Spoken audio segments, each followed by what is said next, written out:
Bhagavate Vasudevaya. Vandeham Sri Guru Sri Juta Padakamalam.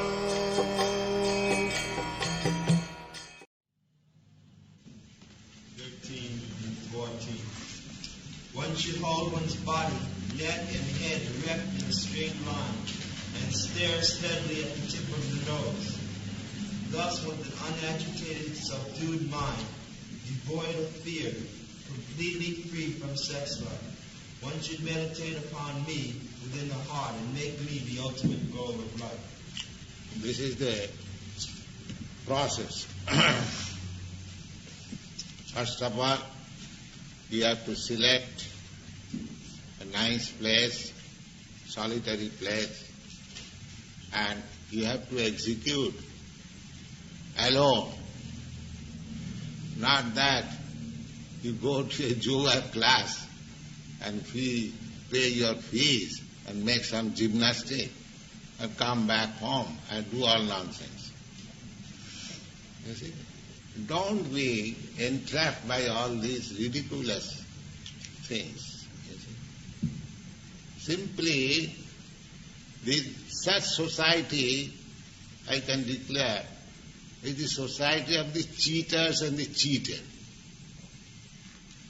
You see? Here is the practice. Here you can see, and spoken by the Supreme Authority, Krishna. Is there any person better yogi than Krishna? Here is the authoritative statement that you have to practice like this. Now, one should hold one's body. First of all, you have to select your place, holy place, alone, and special seat. Then you have to sit straight like this. One should hold one's body, neck and head erect, a straight line. This is the yoga process. These things help to concentrate the mind. That's all. But the real purpose of yoga is to keep Krishna always within yourself.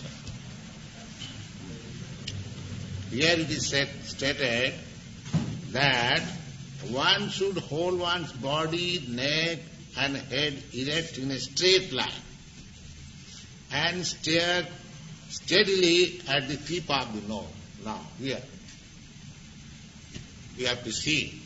And if you close meditation, you sleep. I have seen so many so-called meditators, they are sleeping. I have seen it. Because as soon as you close your eyes, it is natural that you feel sleepy. You see, that part, half closed. You have to see, that is the process. You have to see the tip of your nose, two eyes. Thus, with unagitated mind, this process will help your mind to be fixed up. Unagitated mind, subdued mind, devoid of fear. Yes. Because you have to, generally the yogis, they used to practice in jungle. And if he is thinking, oh, some tiger is coming or not, or what is that? Or some snake is coming. Because you have to sit down alone in a jungle. You see. There are so many animals, tigers and deers and snakes. So, therefore it is specially stated, devoid of fear. Devoid. The skin of deer is specially used in yogasana because it has got some medical effect that snakes do not come.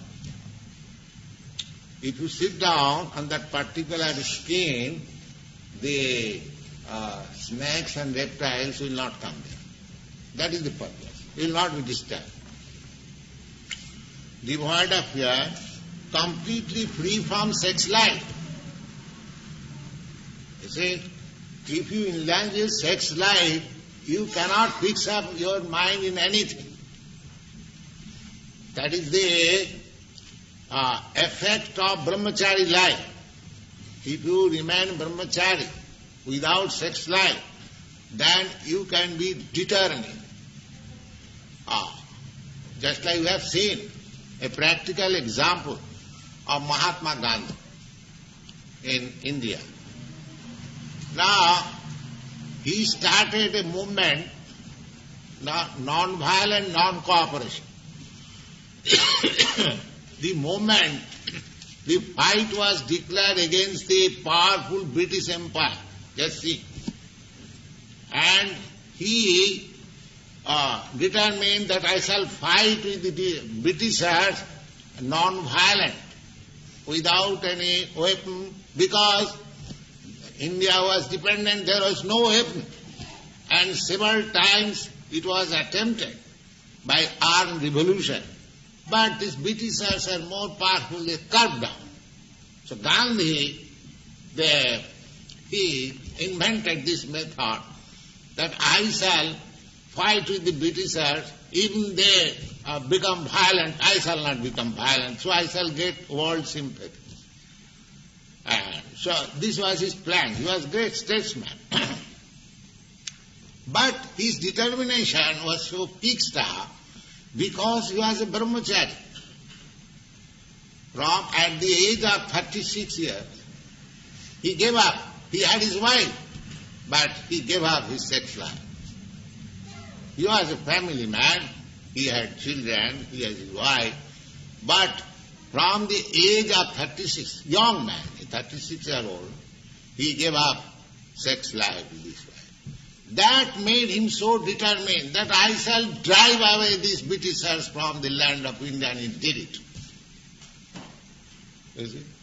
And he actually did it. So, controlling the sex life, to refrain from sex life is so powerful. Even if you don't do anything, if you simply restrain your sex life, you become a very powerful man. People do not know the secret. So, anything you do, if you want to do it with determination, you have to stop sex life. That is the secret. So, any process, take Vedic process. Either you take yoga process or bhakti process or jnana process, in no process sex indulgence is allowed. No. Sex indulgence is only allowed family life just to beget very nice children. That's all. Sex life is not for sense enjoyment. Although there is enjoyment by nature, unless there is enjoyment, why one should take responsibility of family life? That is the secret of nature's gift. But we should not take advantage of it. These are the secrets of life. You can take it. These are the secrets of life. So yoga practice, such a nice thing. If you indulge in sex life, this is simply nonsense. Simply nonsense. And if anyone says that you go on with your sex life as much as you like, at the same time you become a yogi, simply pay my fees, I give you some miracle mantra. These are all nonsense. They are all nonsense. But we want to be cheated. We want to be cheated. We want something sublime, very cheap. That means we want to be cheated. If you want very nice thing, you must pay for it. No, I shall go to a store. Sir, I can pay you 10 cents. You give me the best thing. How can you expect by 10 cents? If you want to purchase some value, if you want to purchase gold, then you have to pay for it. Similarly, if you want perfection in yoga practice, then you have to pay for it like this. Don't make it childish affair. That is the instruction of Bhagavad Gita. If you make it childish affair, then you will be cheated. And so many cheaters are ready to cheat you and take your money and go out. That's all. Here is the statement, authoritative statement. Free from sex life.